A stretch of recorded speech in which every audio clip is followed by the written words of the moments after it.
even like it though. I do. I love the color. Yeah. All right, what do I have to do? You Do I have have to sit to on talk? the stool, and then we ask you. Don't worry, we ask you questions. Talk a little bit about how you're feeling right now about doing this. I'm not that into it.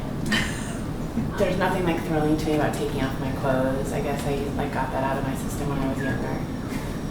And I don't feel like I have that much. I'm not like obsessed with my body. So can you talk about what your style says about you? I think it says that I'm pretty laid back. Like I can't deal with like high collars or synthetic fabrics or things like camel toes or tight waists or anything that's constricting in any way. It's not like I'm comfortable, like I walk around with like eating sloppy Joe and like my ripped overalls, but I definitely want to like look, most importantly, like comfortable in my body and my skin. Scarf? Scarf. Where do you take your scarf?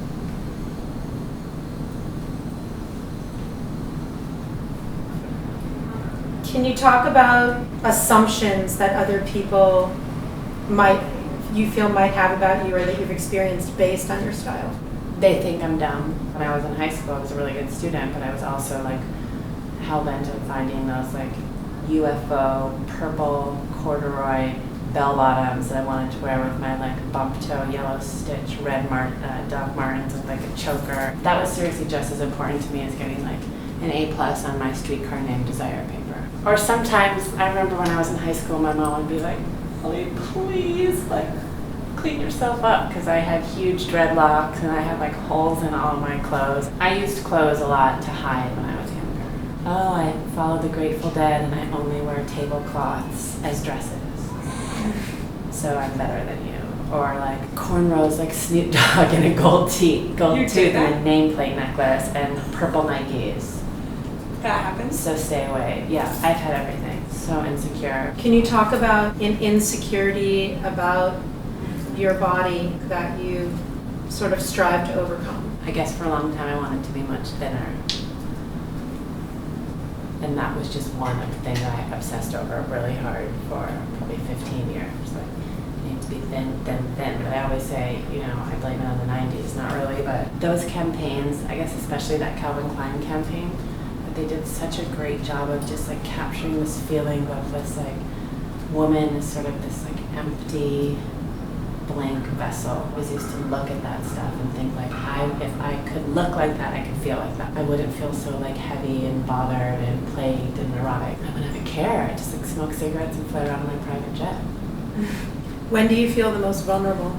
I felt vulnerable last night. I had dinner with some friends and I felt like they were like really perfect and had everything figured out. I also walked into the dinner. It was near my house. So I had gone home before and I put on like a junky outfit. Put on espadrilles and like jean shorts and like a t-shirt. And I walked into the dinner and they were like dressed.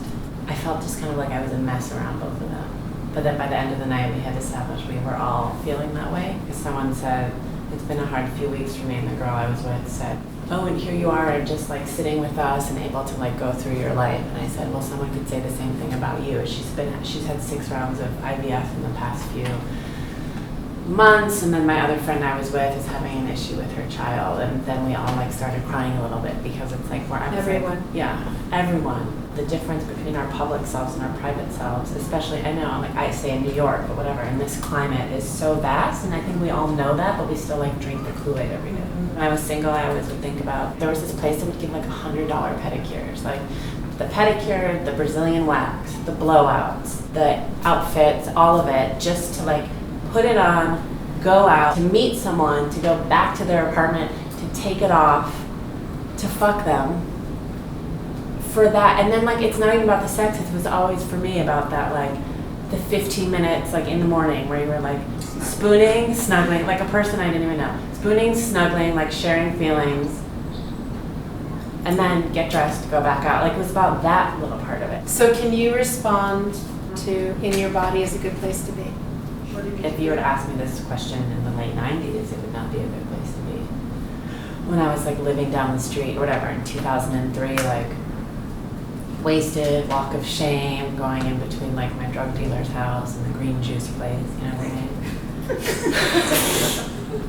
Earth matters. I try to take good care of myself. But I don't mean like I take good care of myself, like egg whites and green tea. I try to get enough sleep, I try to exercise, I stay close to people who make me feel good. I don't put myself in positions that I know will make me not feel physically or emotionally good for the most part.